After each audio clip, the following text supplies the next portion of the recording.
फरीदाबाद वेझो लगल बा वेड़ाई वीरान करे छॾिया। 10 इंसानी जानू अजल जो शिकार बणिजी वियूं। हज़ारे घर सड़ी रख थी विया। हुकूमत रुगो बयाननि ते महदूद। सिंध जी बहादुर न्याणी उमेर बाब चांडियो बा मुतासिरीन वटि पहुची वई।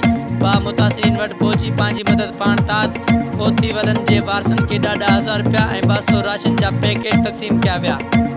सो ड्रिजन उन ॾींहं खां जॾहिं आवाम हिननि सां एहतिसाब कंदो ऐं जेको आहे सो जॾहिं आवाम रोडनि ते निकितो ही ड्रिजन उन्हनि ॾींहंनि खां छो त हिननि खे चूंडे जेको आहे सो वोट ॾेई करे असां ई इलेक्ट कयूं था। हिननि खे ताक़तवर असां बणायो आहे न, आवाम बणायो त हिननि खे आवाम जो एहसास करणु घुरिजे।